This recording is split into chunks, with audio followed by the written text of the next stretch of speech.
The Chrythonian Empire had ruled the galaxy for 3,000 cycles. Their warriors stood 12 feet tall. Their exoskeletons could withstand plasma fire, and their strength was legendary across 1,000 star systems. Commander Zartok had personally conquered 47 worlds, and never once had he encountered a species that could challenge Chrythonian supremacy. Until the day his fleet arrived at a small blue planet called Earth. Insignificant, Zartok declared, observing the primitive vessels that approach his armada. Their technology is centuries behind ours. This will be over within the hour. But Zartok had made a critical error. He had measured humans only by their weapons and ships. He had not measured their spirit on the surface of Earth. In a military command center buried beneath the Rocky Mountains, Captain Kylie Morrison studied the alien fleet through holographic displays. 23 massive warships hung in orbit like silent predators, each one capable of glassing an entire continent. "Ma'am, they're hailing us," her communications officer reported. "They're demanding immediate surrender." Kylie's jaw tightened. She had spent 15 years in the Marines, survived 3 tours in the resource wars, and earned her command through blood and determination. She wasn't about to hand over her planet to aliens who thought strength alone determined destiny. "Send a response," she said calmly. "Tell them humanity doesn't surrender. Tell them if they want Earth, they'll have to take it." The response that came back was laughter, a deep, rumbling sound that seemed to shake the very walls. "Your defiance is amusing." "Human," Zartok's voice boomed through the speakers. "We are Chrythonians. We have conquered galaxies. What can your fragile species possibly do against us?" Kylie smiled, though there was no humor in it. "I guess you're about to find out."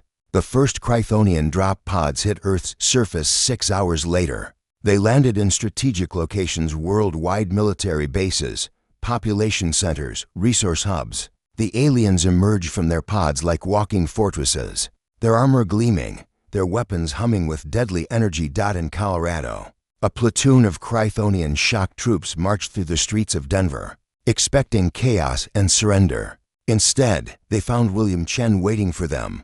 William wasn't a soldier. He was a mechanical engineer, a father of 2, and a man who had spent his entire life building things rather than destroying them. But when the aliens came for his city, when he heard his neighbors screaming, something ancient and primal awakened inside him. He stood in the middle of the street with a hunting rifle, a weapon that, by Chrythonian standards, was laughably primitive. The lead warrior approached, towering over him. "Move aside, human, or be destroyed." The Chrythonian commanded. William raised his rifle. "This is my home. You're not welcome here."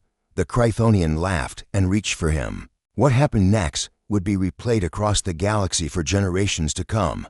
William didn't run. He didn't surrender. Instead, he fired 3 precise shots at the joints in the aliens' armor weak points he had identified. By watching their movements, the Chrythonian stumbled, surprised.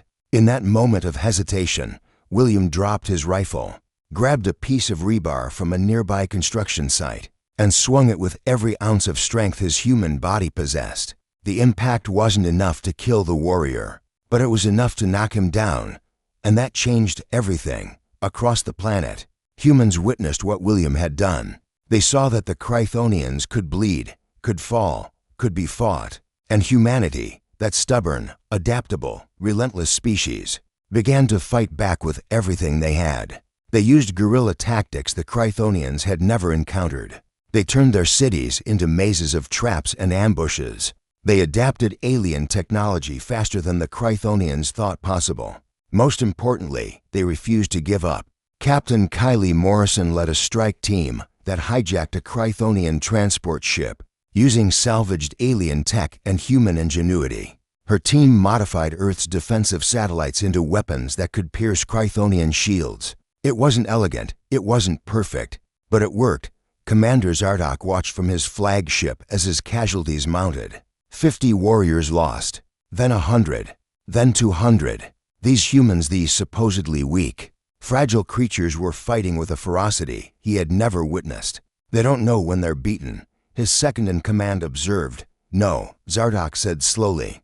"They know. They simply don't care." The turning point came 3 weeks into the invasion. William Chen, now leading a civilian resistance cell, managed to infiltrate a Chthonian command post.